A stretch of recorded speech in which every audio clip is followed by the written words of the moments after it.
It doesn't have a Are you ready? chance of ending up in our trees. Okay. Good morning. At this time, I would like to bring the May 4th, 2026 Mendocino Local Agency Formation Commission to order and invite roll call, please. Thank you. Good morning, Commissioners. Commissioner Ward, Here. Commissioner Klein, Here. Commissioner Gonzalez, Present. Commissioner Horsley, Yes. Commissioner Roden, I'm here. Commissioner Mahoney, Commissioner Alfano, Commissioner Crane, Commissioner Gasca, Commissioner Hashek, Chair Mulhern. Here. Thank you. Okay, thank you. We'll move on to item number 2, public expression. The commission welcomes participation in the LAFCO meeting. Any person may address the commission on any subject within the jurisdiction of LAFCO which is not on the agenda. There is a 3-minute limit and no action will be taken at this meeting. Are there any members of the public in the audience today that wish to participate on public expression with an item that is not on the agenda? Seeing no one come forward, is there anybody online? You can use the raise hand feature on Zoom, or you can press *9 on your telephone. No hands online. Thank you for that. Okay, we'll move on to item number 3, other business. Item 3A, AB 2449 notifications. Do we have any notifications to consider today, Uma? None that I'm aware of. Thank you. The consent calendar has items 4A, April 6, 2026 regular meeting summary.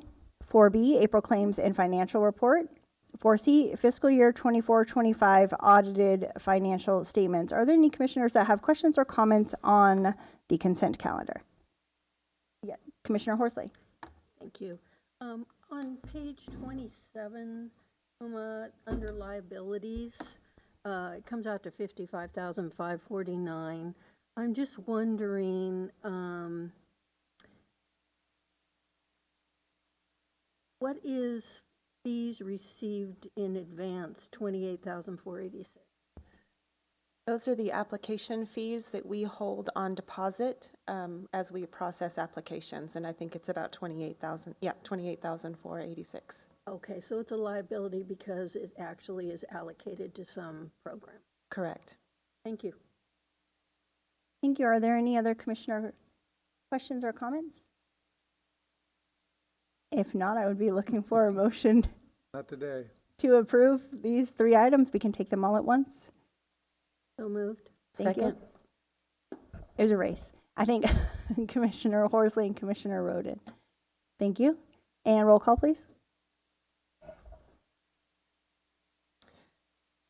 Commissioner Roden, Yes. Commissioner Mahoney, yes. Commissioner Klein, Commissioner Ward, Yes. Commissioner Gonzalez, Yes. Commissioner Horsley, Yes. and Chair Mulhern. Yes. Thank you. Thank you. Great. Let's move on to our public hearing items. We're going to start with item 5A, the final budget and work program for fiscal year 26-27. This is a public hearing to consider the final budget and work program for fiscal year 26-27. E.O. Hinman, did you want to introduce this item? Yes, thank you. I have a brief presentation.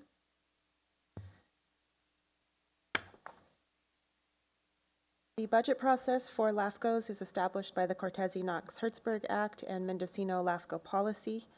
Government code directs that the annual budget be at least equal to the previous year unless the commission finds that the reduction will not impact its ability to carry out its purposes and programs. The preliminary budget and work program was considered by the Executive Committee in March, and the proposed budget and work program was recommended to the commission at a public hearing in April. The proposed budget was adopted and distributed to the member agencies and a public hearing for the final budget was noticed for today. No changes to the proposed budget are recommended and no comments have been received to date. Upon commission adoption of the final budget and work program, staff will distribute the budget to all member agencies and to the county auditor controller for invoicing. Expenditures are categorized into basic services, the work plan, and services and supplies. Basic services represent 47% of the proposed budget and includes the executive officer, analysts, and any administrative support. The work plan is our schedule of municipal service review and sphere of influence studies, prioritized for the year and represents 30% of the budget. Services and supplies is approximately 23% of the budget, and our expenses related to office operations, memberships, conferences and trainings, and also contract services, including legal counsel, GIS services, and information services. Basic services and the work plan are described in the annual work program, which includes staffing for daily operations, carrying out the responsibilities and direction of the commission, and the work program is located on page 38 of your agenda packet. Priority studies identified for next fiscal year include the studies initiated this year, which include the Laytonville County Water District MSR sphere update, the City of Willits, and the Countywide Fire and Emergency Medical Service Agency services that consist of 18 special districts. Additionally, the work plan also identifies the Mendocino Coast Healthcare District to be initiated in the next fiscal year. The Commission has 4 primary sources of revenue. We have unreserved equity or cash balance that may be applied to the following year, apportionments, and interest from our bank accounts. Additionally, we have service fees for application processing. Apportionment fees are established by the Commission with adoption of the annual budget and collected on our behalf by the County Auditor Controller. The Auditor Controller applies a formula established by the state, which is 1/3 equal split between the county, the 4 cities, and the special districts, and is based on the previous year's operational revenue of those agencies. The final budget is $338,000, which is essentially unchanged from the previous fiscal year and unchanged from the proposed budget. No change to basic services is proposed, and only small adjustments to line items in services and supplies. The budget includes using $53,000 in unreserved equity and apportionment set at $275,000 for the 4th consecutive year. The remaining cash balance is allocated to the work plan contingency and will be approximately $55,000, which consists of the current year's work plan budget rollover and will support the preparation of the studies that extend into the new year. In summary, the budget of $338,000 is essentially unchanged from the current fiscal year as amended. The apportionment fees remain unchanged for the 4th consecutive year, and will be utilizing $53,000 in unreserved equity to balance the budget. So the recommendations are to adopt Resolution 252607, approving the final budget and work program for fiscal year 2026-27 as presented or modified by the Commission, and direct the Executive Officer to transmit the adopted final budget and work program to member agencies, the County Auditor, Controller, and other recipients per state law. That concludes my presentation. Thank you. Are there any commissioners that have questions?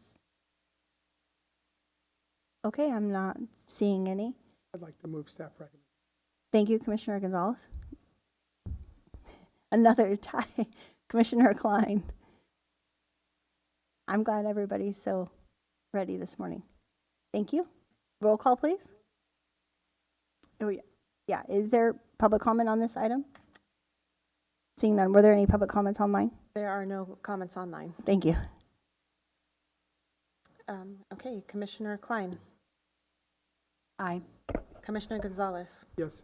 Commissioner Horsley. Yes. Commissioner Mahoney. Yes. Commissioner Roden. Yes. Commissioner Ward. Yes. And Chair Mulhern. Yes, Thank you. thank you. And if callers online or participants online could please mute their microphones, that would be helpful. Thank you. Item 6A, City of Point Arena Municipal Service Review and Sphere of Influence Update.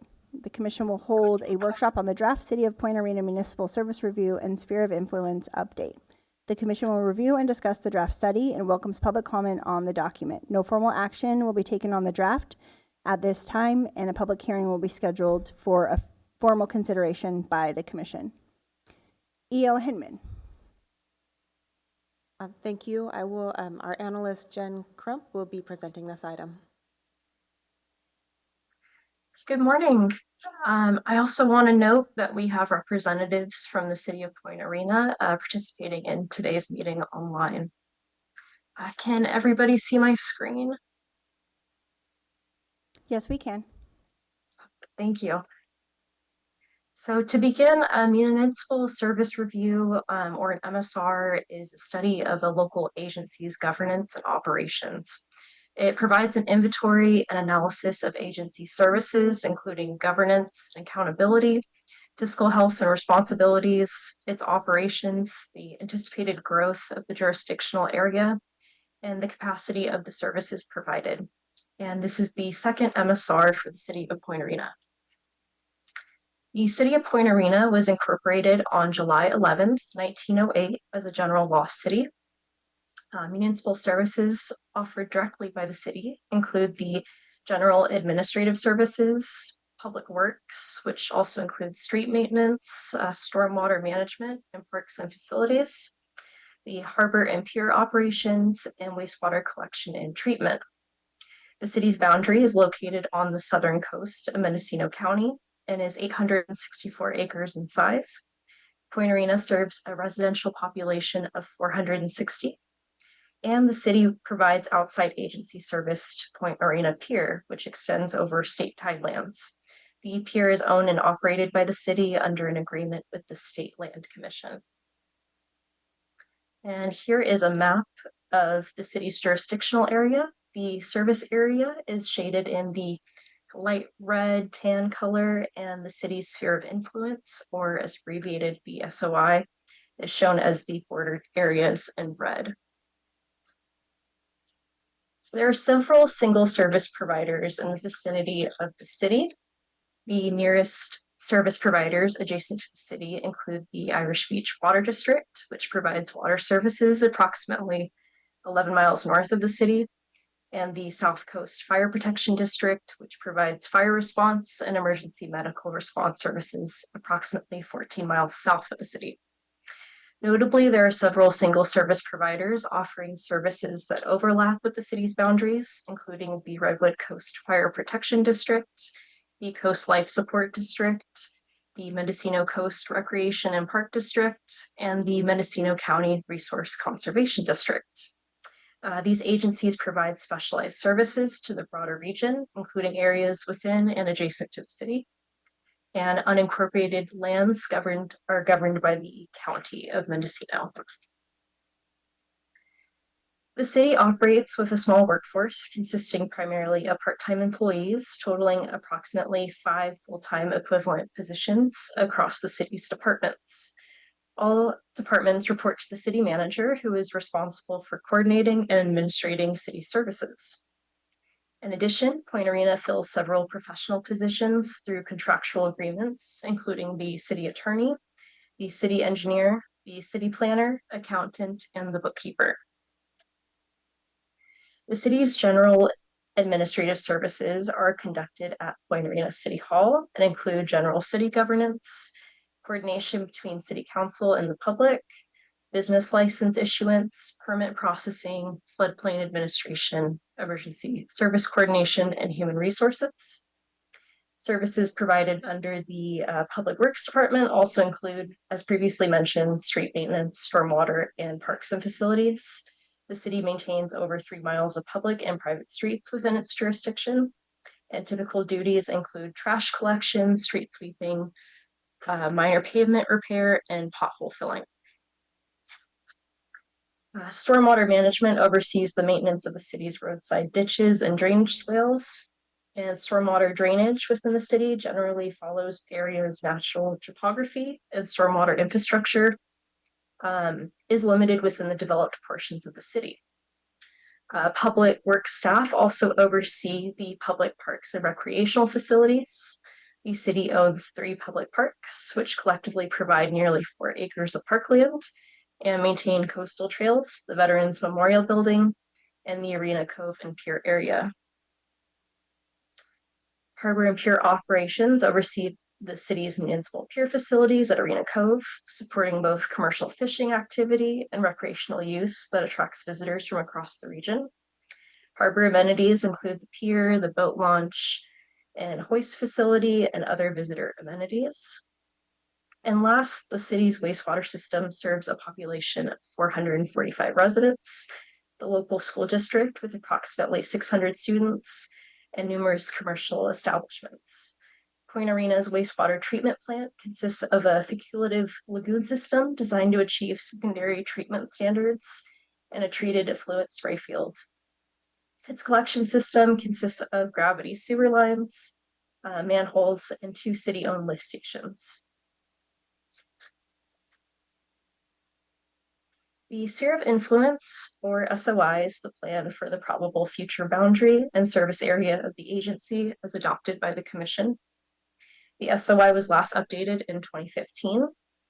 The SOI follows the city's service boundary with the inclusion of Area 1's treated effluent spray fields south of the city and Point Arena Pier in the Cove area. There are no proposed changes to the SOI that are being recommended, and the city concurs with that. So today is solely a workshop for the Commission to review, discuss, and request revisions to the study, and we welcome public comment at this time. No formal action will be taken on the draft study today, and a public hearing will be scheduled for formal consideration at a later date. And staff would like to acknowledge and thank the City of Point Arena City Manager, Molly Haviland, and City Clerk Paul Anderson for their time and assistance with developing the workshop draft for the study. That concludes our presentation, and staff is available to answer questions. Thank you. Thank you. Do any commissioners have questions for Analyst Crump? Commissioner Horsley? A couple questions for Mr. Anderson. These are just to make it, to clarify some of the verbiage in the report. There are places where it says the city manager is also the city clerk. It says that you are the assistant. Other places it says you're the city clerk. Could you clarify what the titles currently are? Yeah, I had forwarded those in a comments to this last Monday. Yeah, so we have city manager Molly Haviland. We have assistant city manager / city clerk, which is myself. Okay. And then also some places it says city hall's open Monday through Wednesday, and someplace else it says Monday through Thursday. Again, I corrected that. It's Monday through Wednesday, 9 to 3. Monday through Wednesday. Okay, thank you. And then I was wondering why it looks like on page 87 that that there's additional places where housing can be built, but none has been built, and I just wondered why. I mean, it's such a lovely area, and now, and it appears that there's land that could be built on. Is it issues with permitting, or why is it that that isn't being snapped up? Well, the coast is a difficult place to build, and we are in the coastal zone 100%, so we're subject to the Coastal Commission, which puts on additional requirements for studies and other things that need to be completed before a permit will be brought to the city council. So every housing development in the city has to go through a process outside of the city, although the city conducts that process for the Coastal Commission. We have some available land. You know, people who move here appear to want to be able to be turnkey and buy a place and move in. We've had one person who bought a lot many years ago who's still constructing it. It took them a long time to get through the permitting process, the building process. And so it takes, I feel it takes extra time on the coast to be able to build housing. And that's been a real problem for us.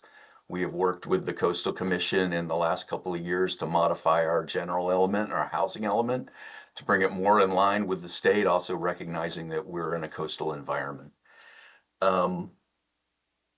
What I'd say further is the city itself does own property across from City Hall. We own two parcels that are slated in our dreams for affordable workforce housing, along like a Danco model or something like that. But you know, our resources internally, and to be frank, we barely get through what we have to do currently, and the idea of putting a large housing project on the map right now is not achievable at this point, but it is definitely something that we have the intent of moving forward to. The purpose of buying those parcels was for future housing development. If I have any more questions I can answer, I'm happy to. Thank you, that was very thorough. Appreciate it. And Ms. Crump, I wondered on page 88, you say the census tract 111.02 in Mendocino County shows population 4966 residents. What is that exactly? Yes, thank you for your question. It's at the top of page 88. I'm sorry, Candace, can you give me the section, because I don't have numbers on my pages. Oh, okay. Up at the top, I think it says. 2.5.3. Thank you. See, I believe, that might need to be a revision. I think it's supposed to say 4,966 residents. Is that the number that you're referring to? Yeah, I just wondered what the, what is a census tract for that area? It's just, is it an area that they consider to be in a certain number parcels, and that's what a census tract is certain area defined? Yes, so a census tract contains a certain number of parcels, and essentially the city is located within that census tract, and so I think that was the best estimate, the closest estimate we could have on population was including that census tract, which is within the county. Okay. And looks like Mr. Anderson also has a comment. Yeah, so we're a population of 460 and a larger population of about 5,000 people. We're in the census tract, a very small portion of it, and I just want to alert the commission to the issue around disadvantaged communities. The city has traditionally been a disadvantaged community for the purposes of HCD. And until recently, the Census Bureau, it seems, started using this American Community Survey, which is an estimate of population and MHI. And that has caused us a lot of problems because in the city of Point Arena, the MHI is nowhere near $100,000. I can guarantee that. But in our surrounding area, there's a lot of large landowners. There's just a lot of valuable land in our area. A lot of them are second homes. That drives up the MHI. I believe in the census tract itself, $100,000 makes sense to a degree. In the city of Point Arena, I don't even think the city manager makes $100,000 a year. So the people we have who work in Point Arena and live in Point Arena are vastly working class who are getting by. There is not people getting wealthy in Point Arena that I'm aware of. So that is causing us problems. So get back, a little too much explanation there. Get back to the MHI. It disadvantages us because we rely on MHI of a disadvantaged community for our CDBG funding and for other funding we're trying to obtain, like we're trying to get a large amount of money from the State Water Resources Control Board to replace our sewer system, and that will impact somehow that. So I guess I know the commission can't change any of that, but I'm hoping the commission could at least have some language in there that the city disputes the MHI that's utilized or something like that to point to in the future. Okay, thank you. And Ms. Carnby, I just want to say excellent report, very well done. Thank you. Thank you. Thank you, Commissioner Mahoney. And then Klein, thank you.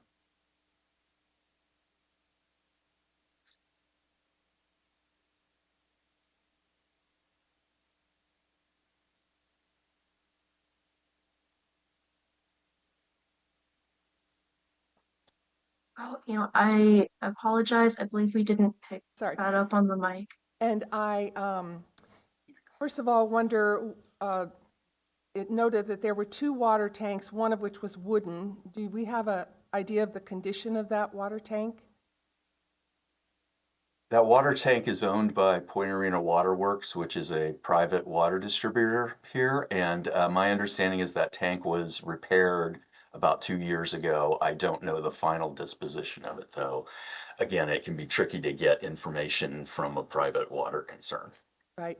So it's suggesting in the report that it might be something to look at to take over water distribution by the city rather than be provided by a private. So my question is, if something did happen to that water tank and the private company couldn't afford to replace it, is the city making plans at all for transition into taking over the water distribution, or is that in the contract with the private company?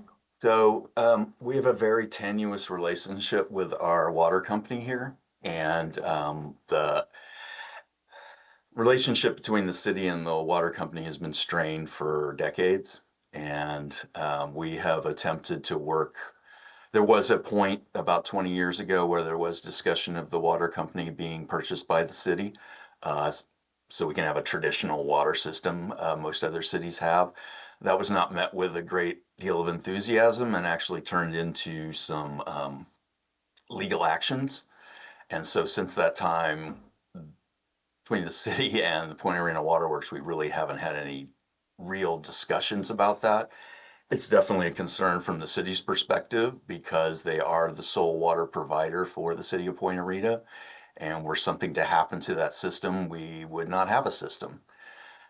We have looked at the water tank that's on Mill Street, I think is the one that you're referring to. It's up higher above town, and that has had problems in the past, but I've been assured by the proprietor of the water company that they have relined that and done the upgrades that are necessary to maintain its viability. Proving that from our perspective, I can't, and there's a very fractured relationship is how I would put it.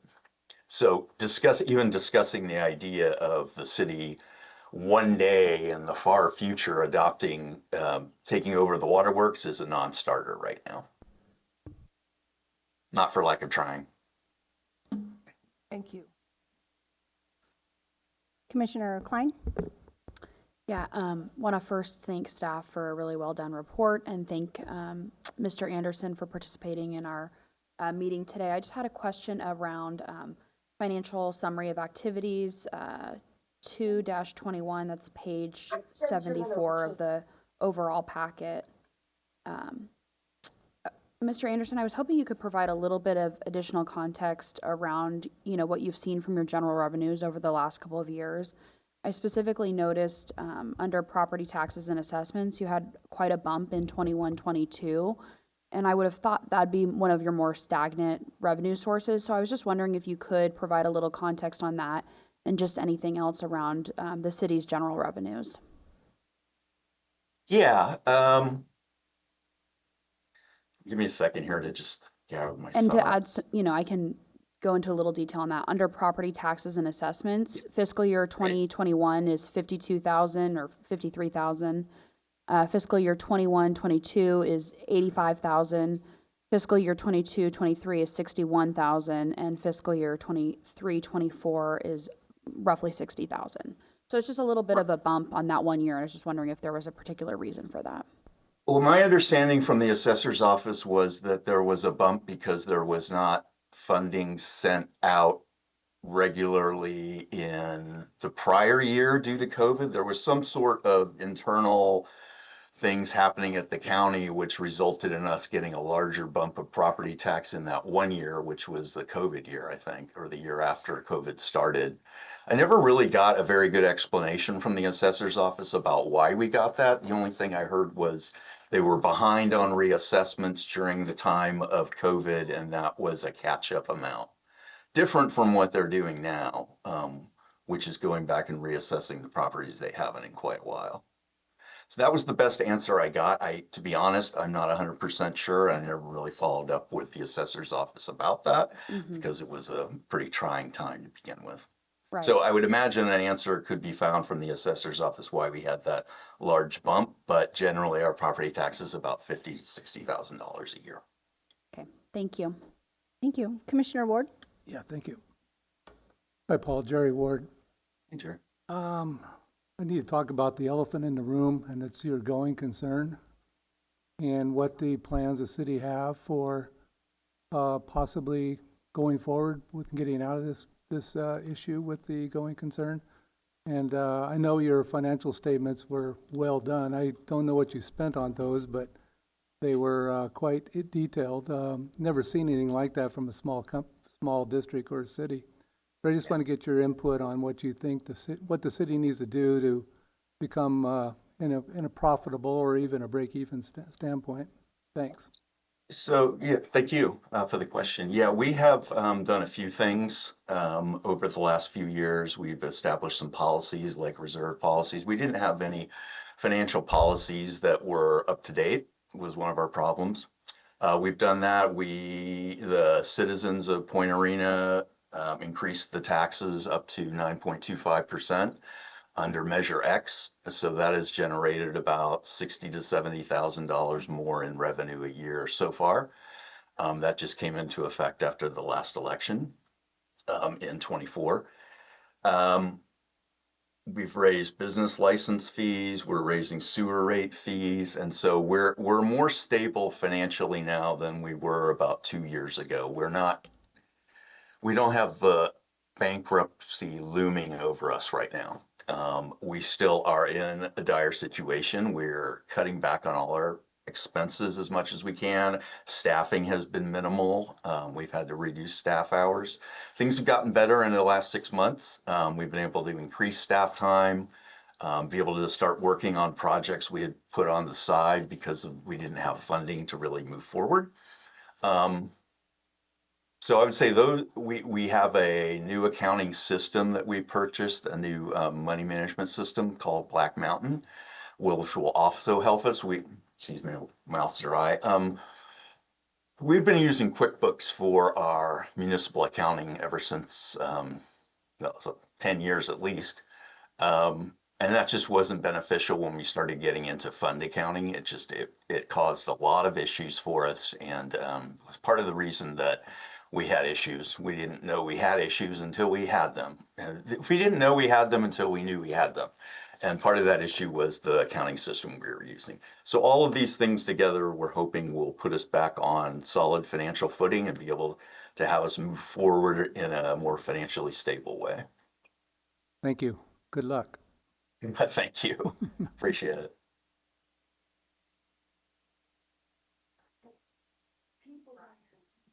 I had a quick question on page 80 regarding your line of credit, and that you've converted it to a 5-year note with Redwood Credit Union. I wonder if on that line it says payable in fiscal year 23-24 or 24-25. Is that correct? I think it should be farther out. No, that's not correct. I think that we had a line of credit with Redwood Credit Union to work on some projects that went over, and we had to convert that line of credit into a note, and it's currently a note on our old firehouse corporate yard downtown. So there's about a $320,000, I think, still on that we're paying monthly. We hope to convert that before the 5 years and actually be complete on payments by then. Okay, and I had another question about your land use and zoning. The residential zoning designations, some of the parcels are minimum 3 acre and they're quite close to downtown. I'm wondering if the city has looked at rezoning that to make the requirements smaller, to possibly make it easier for people who might want to build there closer to town rather than some of the outlying areas, to make it more viable for them to buy smaller parcels to split those up, increase your tax base. Right. So we did recently, we did a Coastal Commission General Plan Amendment on housing policy, local coastal program update, and had a number of the suggestions that were contained in our housing element to be modified in the general plan, and those are currently in process. One of them was You know, we talked about upzoning, we talked about rezoning, we talked about splitting off areas, and for the purposes of the housing element at that time, we weren't in a position to try to do that. So we just retained the same zoning areas that we'd had all along. Not to say that something wouldn't change in the future, but it is a pretty heavy lift for us to modify the general plan. It just takes time and money. That's all I have to say on that. Okay, thank you. Welcome. Thank you. Are there any, Commissioner Roden? In response to remarks that were made previously, I think it's reasonable, and I'm wondering what staff thinks about Paul, suggestion about that it's reasonable to put that there's dispute about the median household income, because there's no way to absolutely measure it since the census tract is so much larger than the city. Anyway, I think that that is a reasonable thing to add in. And then did you want to comment? I do have a comment, thank you. I actually sat in on a Department of Water Resources Proposition 4 webinar last week, and there are new definitions that are being put forward or in legislation about addressing just this issue, where there is refers to the 80% MHI, but also takes into account situations like Point Arena, where there is a pocket inside of a larger, higher MHI. So we can look at that again, and maybe we can update that with some discussion from the DWR. And they have some mapping online too. So. That's good news. Yeah, good. Thank you. And I was curious about how private water companies are regulated by the state. You know, I mean, not that we have to go into a rabbit hole about that, but when a whole city is dependent on a private water company, how is the state overseeing, you know, holding them accountable? Do you have a staff or anyone have just a brief explanation about that? Well, I believe they're regulated by the CPUC, California Public Utilities Commission. LAFCO has no jurisdiction over private water companies or mutual water companies. We can certainly speak to make determinations about better coordination. We did try to do some outreach to Point Arena Water Works early on when we started this, but we didn't have much success in getting in touch with anyone. Okay, and then I have some comments through the draft. By the way, I think it's great. Analyst Krug, thank you. It's really good. On section 2.3.4, there's a table of adjacent or nearby service providers. And Anderson Valley Community Services District is in it, and Elk Community Services District, and there are others, but it's not clear whether or not there's any, and I didn't read of any, you know, business or operations that have to do with some of those districts. Is that correct? Say that's correct, and we can revise it to be more specific and maybe to. Yeah, that was. Yeah, I think it's just, oh, sorry. Oh, sorry, please continue. Well, I think it's there because the section, you know, is supposed to talk about nearby, you know, and so you're putting it in because they're kind of nearby, and it's fine, but I think it would be good to have a column saying, you know, I'm not sure what you'd call it, but it does or doesn't have anything to do with Point Arena, you know, like it's not relevant.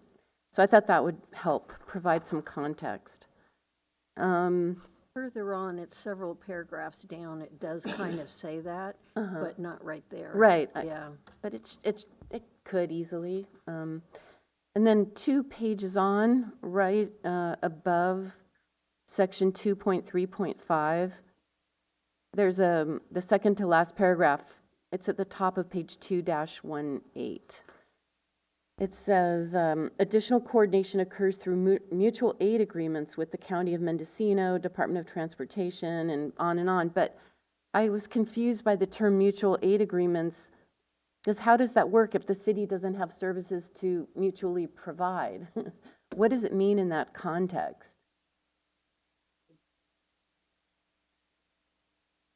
I can try to answer that.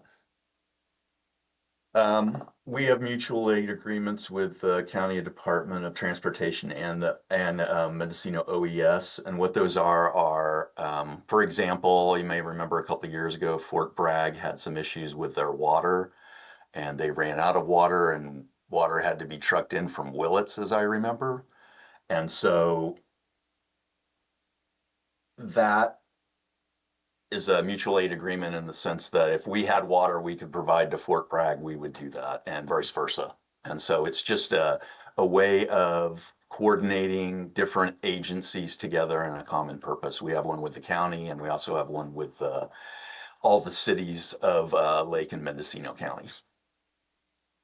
There's no requirement for anybody in the mutual aid agreement to provide the services, but it makes it a lot easier for other jurisdictions to tap into those. Okay.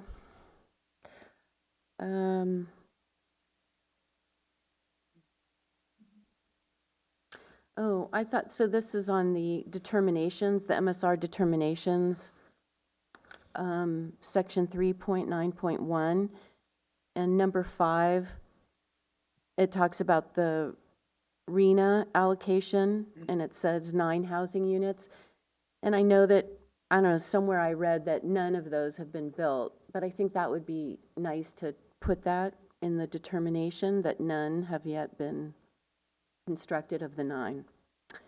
And I should also note that those numbers are slated to increase to 35 under the Right. current process. We're going through the current process, which again is, from the city's perspective, not realistic at all. 9 Yeah. was a heavy lift. Anyway, so I just wanted to point that out. Right.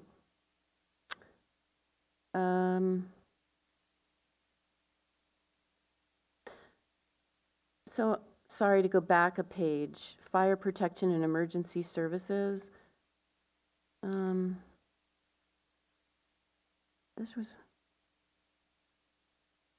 I wrote context and I don't remember why. District was formed. Sorry, let's forget it because I don't know what I meant there. Oh yeah, and then on the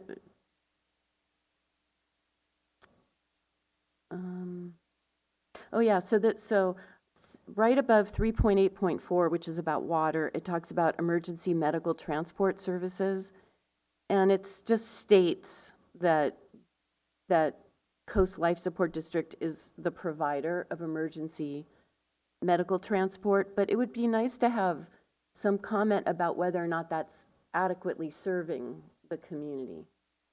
So I thought that would be helpful. We can, Is it? yeah, we can, Yeah, is it? yeah, we can, certainly, build on the context of that and add some more details of whether it's, if it's adequate to provide service in that area. I know we're also kind of working on the fire study right now and working with them. So I think we can also communicate with them and pull that information, unless EO Hinman's or other information you wanted to add, or I didn't hear the end of what you said. Oh, I can just add that they are the primary or principal LAFCO for Coast Life Support is Sonoma LAFCO, and they have not updated their MSR since I think 2008 or 4 or something. So, but we have been working with that district, and we can certainly talk with them and provide more context in the study for the draft or for the final.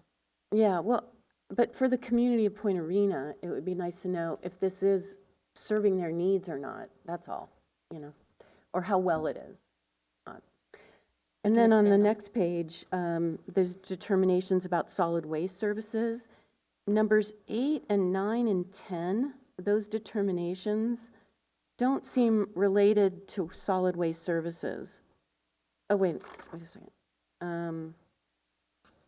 The page numbers are, but I think that's, or no, it's disadvantaged unincorporated communities. Sorry, the pages aren't numbered on, and so get turned around. But anyway, this is in the determinations under disadvantaged unincorporated communities. And number 7 is related to that. But numbers 8, 9, and 10 don't seem related to ducks. I mean, maybe they are, but it wasn't clear that they were. It was more about services in general. Well, 9 and 10, not 8, but 9 and 10. Yeah, 9 and 10. I can just speak to that for a moment, is that when we look at disadvantaged communities, we're most concerned with making sure that the principal municipal services are covered for those, and that's why we had included some discussion about water, wastewater, and fire services in particular. But we can look at that and maybe revise as needed.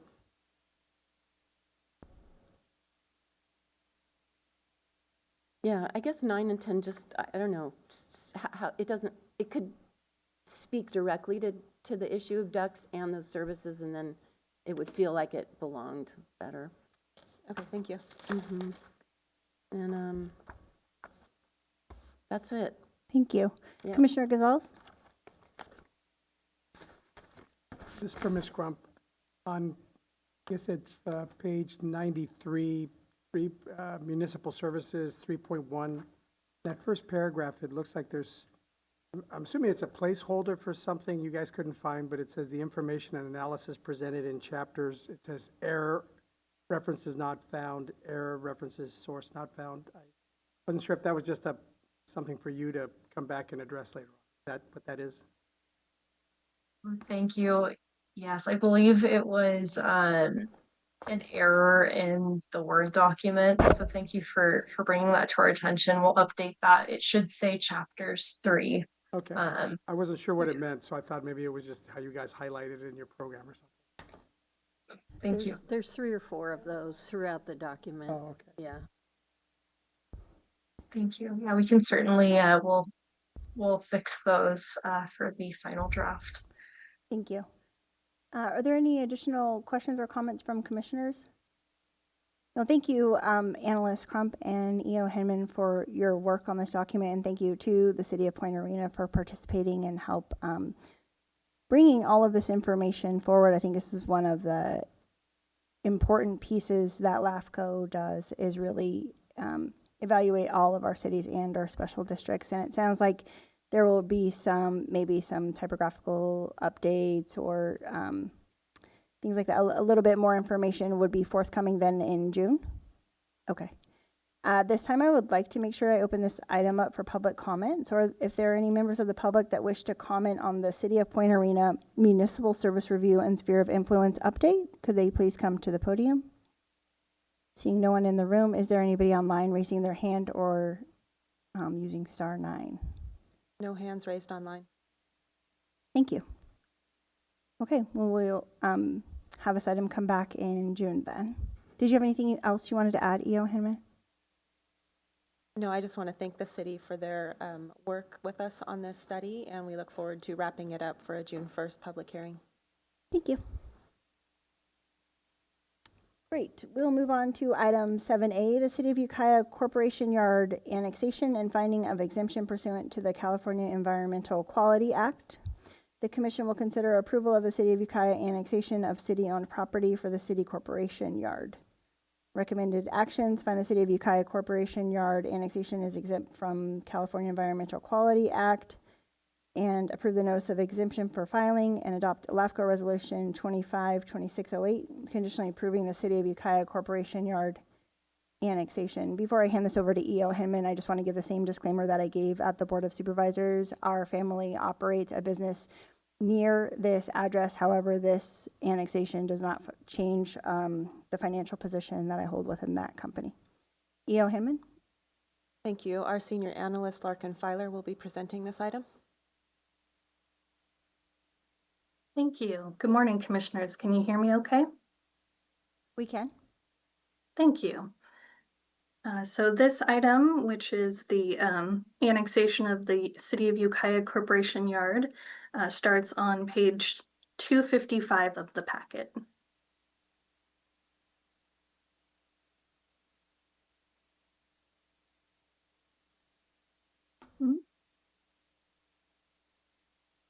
As an overview of the proposal, the Ukiah Corporation Yard annexation involves one city-owned property of 7.9 acres that is non-contiguous and located 2.3 miles north of city limits for municipal corporation yard use. The purpose is to align city property and jurisdiction, reduce property taxes, support grants, and enhance services. The city has assigned a public land use designation and pre-zoned the property public facilities. And the annexation is consistent with the sphere of influence established for the city in 2022 and subsequently amended in 2024. This slide shows an aerial image of the area on the left and a picture of the subject property looking to the west on the right. The subject property is located within the Carousel Industrial Park near the Forks community in an area built with a mix of industrial, commercial, and residential uses. As background, the subject property was acquired in June 2025 to relocate the city corporation yard to a modernized, centrally located facility. The site is improved with a 90,008 square foot industrial commercial building, and no expansion or intensification of use is proposed, although minor tenant improvements are needed for safety and ADA upgrades. There will be no substantial change in the existing level and range of services to the site, and the city is capable to provide general government, law enforcement, and stormwater services at minimal cost. The State Farmland Mapping and Monitoring Program designation for the annexation area is urban built-up land, shown in salmon on the top map to the left, and also grazing land along the river corridor, shown in tan. There will be no conversion of farmland to non-agricultural uses from the annexation. There are no disadvantaged unincorporated communities contiguous to the proposed annexation, shown in the middle map to the left. The site is not within a fire hazard severity zone, shown on the bottom map to the left. The annexation will not facilitate growth, urban development, or sprawl. And a zero tax sharing agreement was approved specifically for the annexation. And it specified that on-site commercial use is subject to taxable possessory interest and no adjustment to city or county regional housing needs allocation is needed. A notice public hearing is not required today because the proposed annexation meets the criteria for commission consideration without notice, hearing, and protest proceedings under Government Code Section 56662A, and no public comments have been received to date. This slide shows some interior pictures of one of the building suites.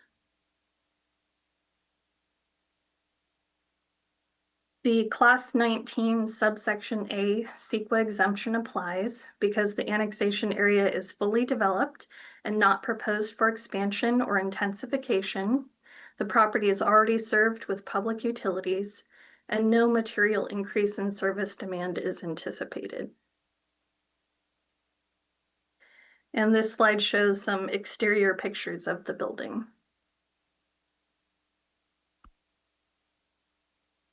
And staff recommends that the commission find the City of Ukiah Corporation Yard annexation is exempt from the California Environmental Quality Act under the Class 19 exemption pursuant to Title 14 of the California Code of Regulations, Section 15319A, and approve the notice of exemption for filing, and adopt LAFCO Resolution 2025-2608, conditionally approving the City of Ukiah Corporation Yard annexation, file number A2025-06 for APN 167-280-15.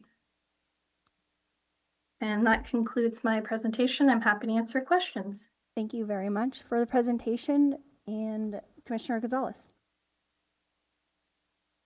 Question, given the past use of the property and the proposed use, as far as the amount of traffic going in and out, is that likely to change significantly?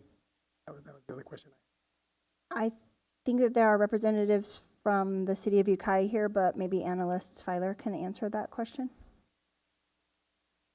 That is a good question. My understanding is that there will not be any significant increase in use. It basically the municipal corporation yard use will be relatively consistent with the industrial commercial character of the area. But I'm happy to open this up for city staff for additional information. Thank you, somebody. Good morning. Could you please state your name and position with the city? Good morning, Commissioners. Jesse Davis, Chief Planning Manager, City of Ukiah. As echoed by Analyst Larkin, there is no expected change in the intensity of the use of the property. It was already zoned for industrial use, and the city's expected activities are going to be consistent with that. I will note that Carousel Lane is a private roadway in which the city would contribute to the maintenance and the repair of that roadway to the benefit of the other businesses within that park as well. So in terms of change of use, there's not an expected level of traffic that would differ from the previous uses as a carpet manufacturer and other warehouse facility use.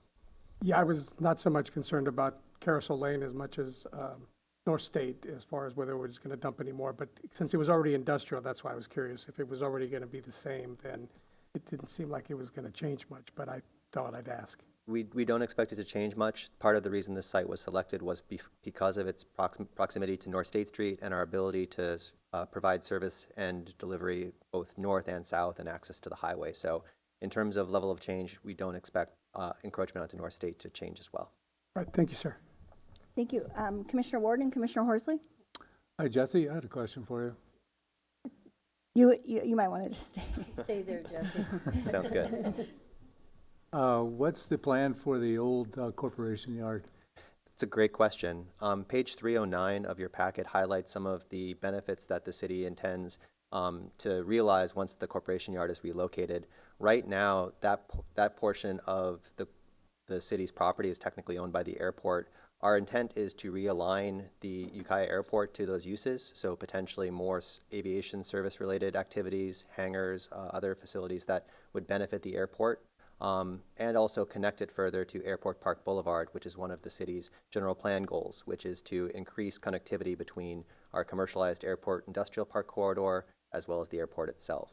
So the corporation yard, as noted and on page 309, isn't meeting the city's needs, and because of its location in the airport, we have better and higher uses for it as it relates to maintaining air services. Will that road that goes to the corporate yard be extended anytime in the future? The existing road, airport road? Because it dead ends apparently down the road, right? Yeah, so presently that road is closed. It has previously been used.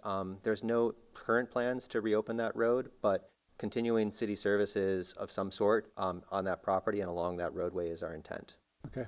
My second question is potentially there's possibly 2 annexations the city will be proposing to us here in the near future. I'm not sure which one we're going to be looking at specifically, but I believe, did both of them have this new corporate yard encased in it?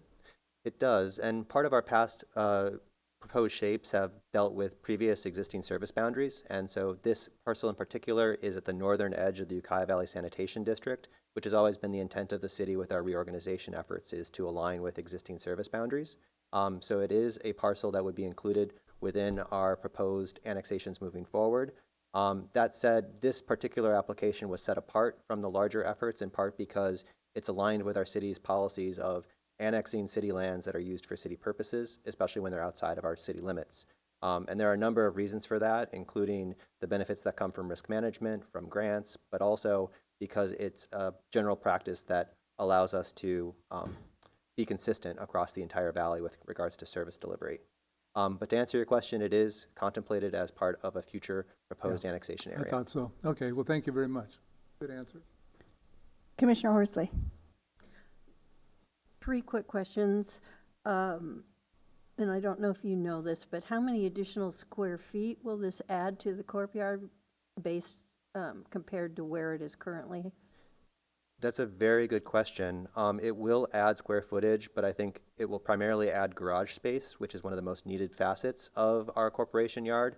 Right now, or historically, the city's corporation yard has served multiple interests, including public works, the electric utility department. Some of them have already decamped to other areas or other facilities because of those size constraints. So it will be a general increase in our ability to provide interior service and garage repair activities. So that's, I think, the primary change in square footage.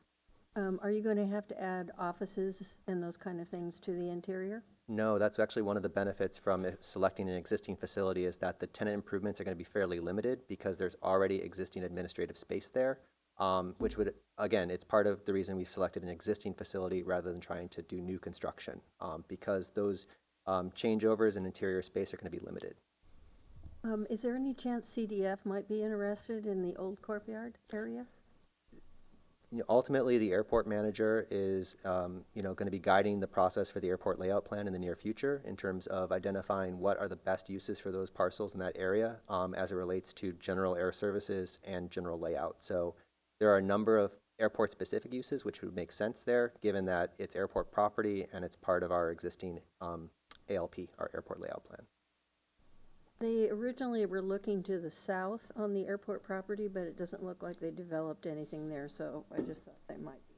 And this is to relocate, not only to realize those benefits of co-location, but also to open up those possibilities, as the airport looks to update its ALP, as well as take next steps in terms of creating those connections between Airport Park Boulevard and the airport itself. It's a great move. I've just got a comment. I looked, there are 88 attachments to this agenda item. Was that totally necessary, or you just wanted to be really complete? We were aiming for thorough. Okay, all right. Thank you, Jesse. Thank you. Thank you. We were bored. Thank you. Something to do for your weekend. Okay, I'm not seeing any additional questions from the commissioners. Are there any members of the public in the room that wish to provide questions or comments? And are there any online? We have no hands raised online. Okay, Commissioner Gonzalez.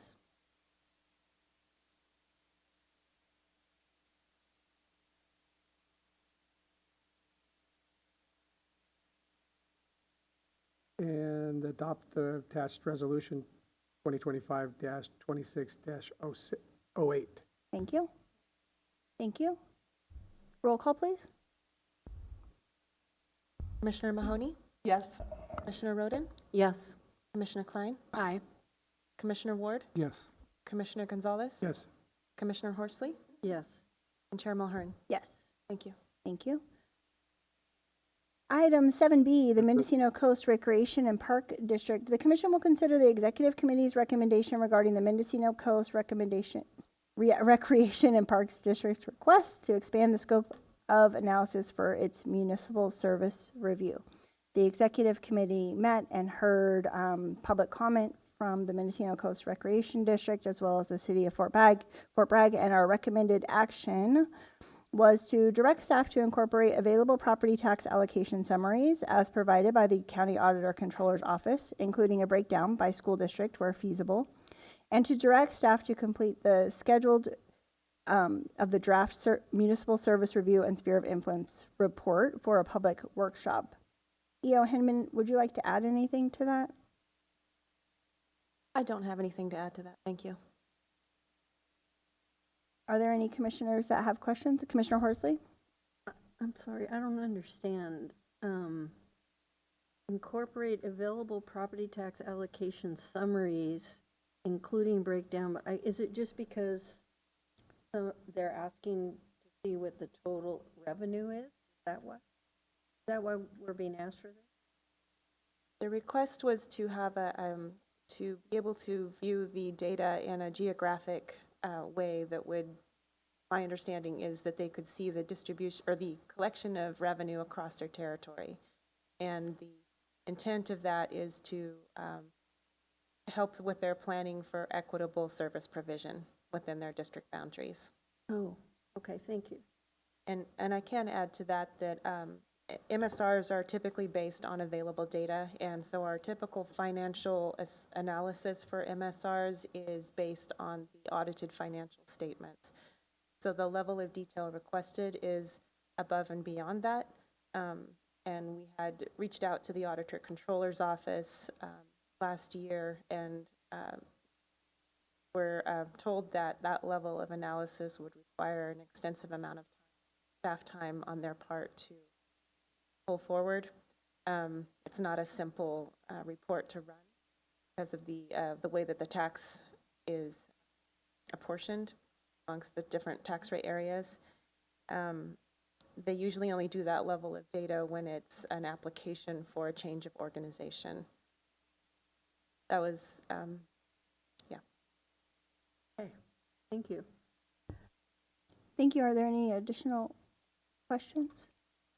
Commissioner Klein and Commissioner Gonzalez? Yeah, I had a question around the compromise that staff is proposing to include the summary of property tax allocation revenues by school district. Is there a cost associated with that? That would be something that we'll have to discuss with the Auditor Controller's Office. The reason this was brought up as a suggestion was that the grand jury report, I think it was 2020, the grand jury report had the breakdown of revenue by school district. So that was a suggestion that we kind of build on that. But there may be, I have to work with the Auditor Controller's Office. I think from my perspective, I'm just not comfortable at this point making a decision without knowing the financial implications of that compromise. Thank you. Commissioner Gonzalez?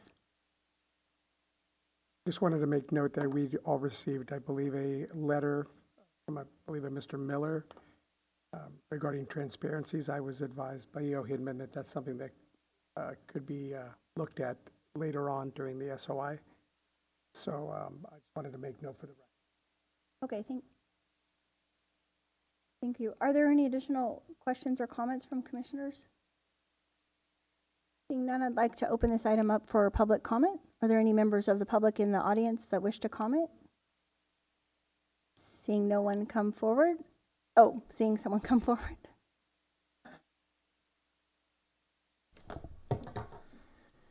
Good morning, Commissioners. My name is Dave Spock. I'm the chair of the Board of Directors of the Mendocino Coast Recreation and Park District. I'm going to speak very briefly. Thank you for considering our request for a bit more work that will help the district understand more fully how to go forward. The district has a complex history of operations. We've talked about that previously. And the more we can learn about how funds move through our landscape, the better we can understand how to equitably serve that landscape. Right now, we're really flying in the blind, which is really difficult to do. We very much appreciate staff's willingness to talk with us, help us understand typical protocol for the MSR SOI.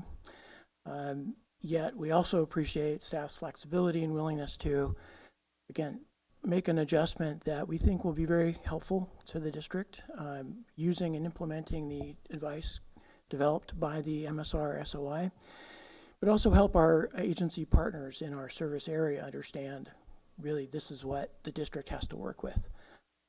This is a win-win. I hope that you can support this effort. Thanks for your consideration. Thank you. Are there any members of the public online that wish to comment on this? I see no hands raised. Okay, thank you. I'll bring it back to the commission. Commissioner Klein? My colleague over here nudged me and said, well, they probably would have to pay for that additional information from the county. So thank you for including that, Jerry, and just want to confirm that that would be the case. My question because I wasn't a part, of course, of the executive committee's conversation is, why is this needing to be done through LAFCO instead of the district pursuing it on their own course? I understand that it's helpful to the the overall MSR, but I'm concerned about implications for staff's time. Thank you. E.O. Hinman, would you like to just comment about the staff time, and then I'll go back to the district? Sure. We do have an MOU with the district to prepare this MSR, and they are funding the MSR portion of the study. I guess that's all I have to add about that. Thank you. Please go ahead. The district believes this is the most efficient and cost-effective approach to gathering this information. Secondarily, the MSR is probably the most appropriate framework within which to understand how the data relates to other operational assessment that's conducted by the general MSR scope. There are questions under Cortese Knox Hertzberg about operational efficiency, about equity in operations. There is analysis of both revenue and expenses that are that again based primarily on data available through financial statements as well as from the county. And there are operational questions and funding questions that are imminent, that are in our present, and we're hoping that the MSR can help the entire community gain answers to those questions. Deferring this kind of analysis to a standalone, we believe would be at a significantly higher net cost to the community and the taxpayers, and would further delay a more thorough understanding of the resources available and the distribution of those resources for district operations. Thank you. Commissioner Horsley? I'm sorry, Commissioner Klein, I didn't hear what you said, the first part of what you said. Did you say that the district has agreed to pay for any costs associated with? Okay. Thank you. Thank you. Okay, I have one hand raised online. Would you like me to step away? Okay. You can stand. All right. I'd like to go to the online hand, please. Hi, Dennis Miller. Thank you. Can you hear me? Yeah, we can hear you. Okay, good. Thank you. Well, I want to, Dennis Miller, I'm a resident here in Fort Bragg for about 7 years. And I want to start out by saying that my wife and I moved here from Reno, Nevada, because of CV Star. And that's my concern. And my neighbors in my neighborhood, we all live in the city of Fort Bragg. Anyway, I want to thank LAFCO. Thank you all for having this meeting. And boy, I've got so many things to say. I need to sort out where I want to start. Proposition A, I want to remind LAFCO about Measure A. There was a special condition of 5% of the taxes were to go to support CV Star, along with a half a cent sales tax. And the other thing is, amongst other items, is that I would respectfully ask MCRPD to have their meetings in Fort Bragg. And I would ask LAFCO to make MCRPD more accountable for their actions as per their bylaws, publish their meetings and when they're going to be held. And the last thing is schedule a draft for the Municipal Service Review and Sphere of Influence report for a public workshop and have it conducted in Fort Bragg. And the majority of the taxpayers live in Fort Bragg. So having said that, I respectfully request that you take that under consideration. And just more transparency leads to a better in-depth discussion. And I appreciate your time and your service. Thank you. Thank you, Mr. Miller, for those comments. Jacob Patterson. Hi, yes, it's Jacob Patterson. I just wanted to follow on.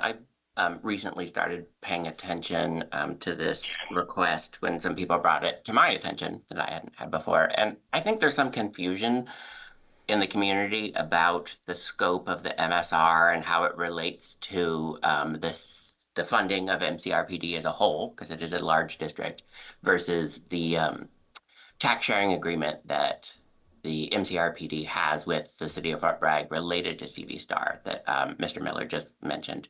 I think it's important for people to know that the tax agreement, at least in my opinion, has absolutely nothing to do with how the allocations of property tax are going on and that information that MCRPD wants.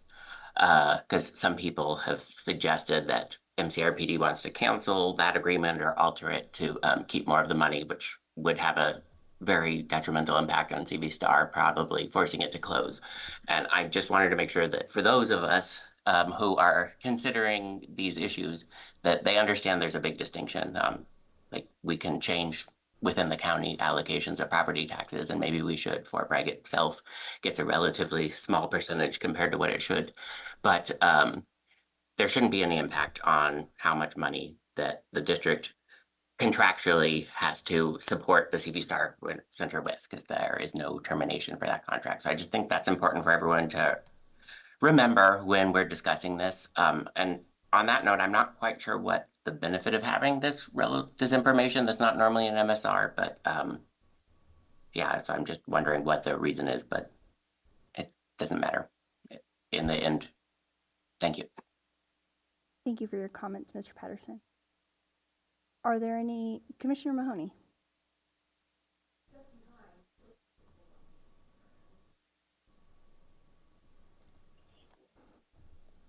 I'm not clear, I guess, why determining where the tax dollars are coming from, that a certain area may be paying more in taxes versus another. Is that going to equate for distribution of services, that the people who pay more are going to get more? Is that what we're after?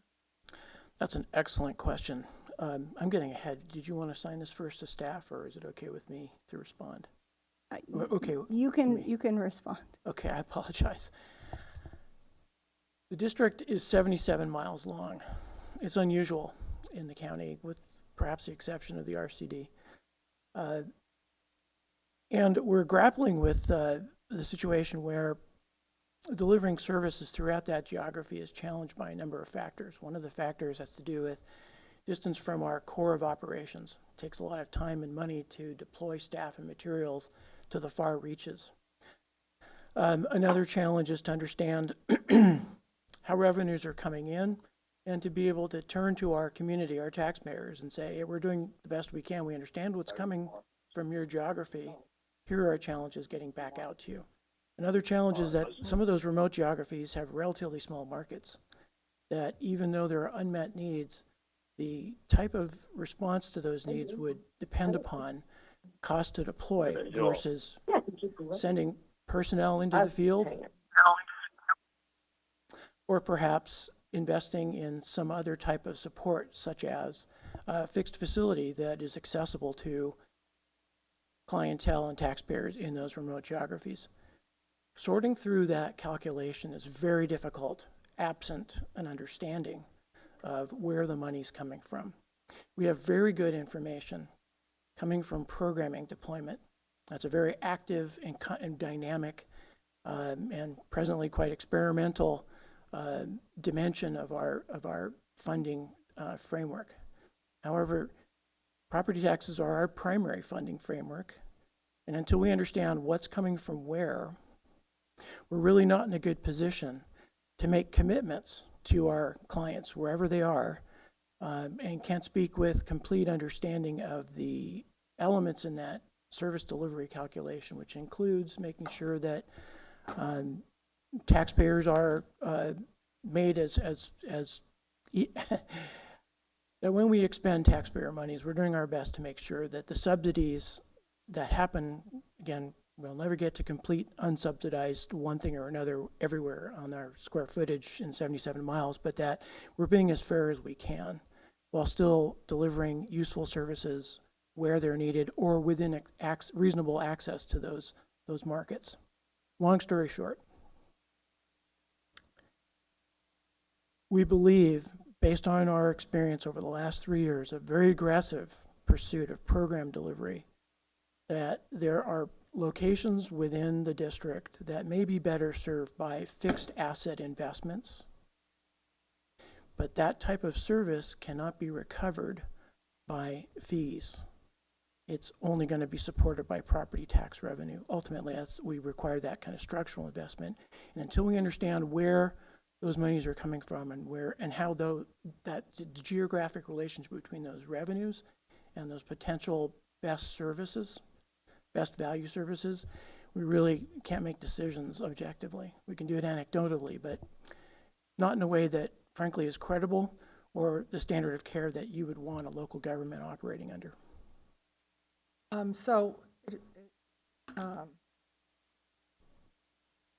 I would think that the MSR is an overview of your struggle to service your entire district. Would that be a fair? Yes, ma'am. And is that a better mechanism than picking apart the individual sources within your district of taxpayer money to then make decisions about where you're going to be putting your assets? Really good question. Ma'am, you heard earlier that in conversations with the auditor, her response to our request for that picking apart level of data was, no, that's a really big lift. Getting to a parcel level of detail and kind of untangling, property tax derived revenue is a large level of effort and frankly quite expensive. What we're seeking is an adequate level of disaggregation from the entire district down to some geography that we can relate intelligently to service area boundaries. The proposal that you have in front of you to aggregate at a school district level of geography makes a lot of sense to us. And we believe will get us really far down the road, as well help our taxpayers understand in a substantial way that geography of revenue, of property tax revenue, and do so at a level of expense while somewhat perhaps different than a typical MSR, probably the most efficient approach to getting that level of information, which will support, again, better communications with our taxpayers throughout our district, and probably better decision-making, more objective decision-making on investment allocation decisions. Thank you. Commissioner Roden and Commissioner Klein. I'm fine, with the supporting the recommended action, because if you feel that you need it and if it's good for communication. But frankly, where your revenues come from seem irrelevant to me. It's a matter, but what's real, I think that you should maybe put money into a survey of all the constituents in your district, and it's really about what the needs are and what people want, and then how you're going to allocate, how you're going to meet the needs with the funding that you have, no matter where the funding's from. Right. And obviously there's going to be a lot of tax revenue from the Mendocino area and very little, from the Elk area, for example, but you're not going to probably not distribute your services based on revenue. You want to do it equitably to where the population centers are and where the kids are, the needs. So, but that's just my opinion. You guys can do what you want with the revenue information. So that's all I wanted to just give my 2 cents. Thank you. Commissioner Klein? Yes, a question for the district. The 2 commenters online mentioned the CV Star Center. Is that the fixed asset that you're referring to in your comments? I was referring more prospectively to a potential future fixed asset located in service areas that may not be best met by deploying personnel for putting programs into that landscape. So an example might be a relationship with the county to help the county maintain and operate Bower Park, a fixed asset at a remote location that it's very expensive for the district to provide personnel, provide active programming in that geography. whereas it may be more efficient for clients in that area to have access 24/7, well, at least when the weather's good, have access to a park that's in competent standard of care. That's an example. With respect to the CV Star, I do want to echo Mr. Patterson's comment that the district's commitment to the City of Fort Bragg's Park and Recreation Program is stipulated in an agreement. The district is not seeking, either through a sphere of influence adjustment or some other kind of action, any adjustment of that agreement. The CV Star is a legacy, part of the legacy of the district, and it's an important facility for the City of Fort Bragg, and the district recognizes its recreational value and is thus committed to continuing to be a party of that funding agreement. There is a lot of concern, and I think you're you're getting exposed to the level of anxiety about it, that somehow the MSR would unwind that agreement, and that simply isn't the case. Sorry, Thank you. I'm unaware of what CV Star is. Oh, I'm sorry. The CV Star Aquatic Center is a Aquatic Center. I know what that is. multifunction recreation center in the City of Fort Bragg. Got it. Okay, I do see, Mr. Miller, you have your hand. I don't know if that's still raised or raised again, so I wanted to just make sure your comments have been heard.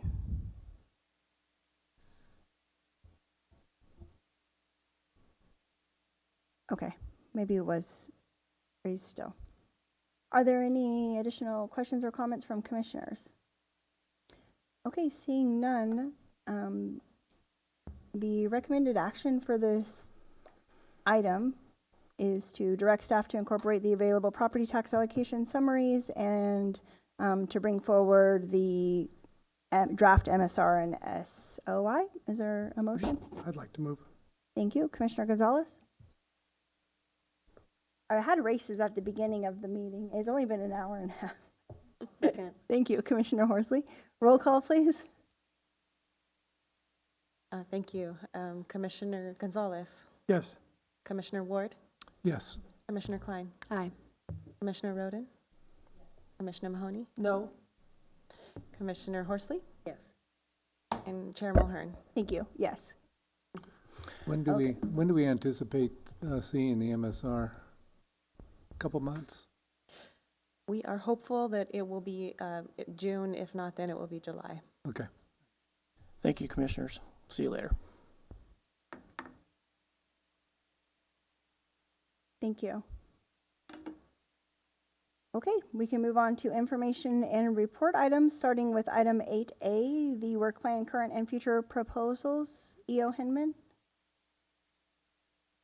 Thank you. Let me get organized here.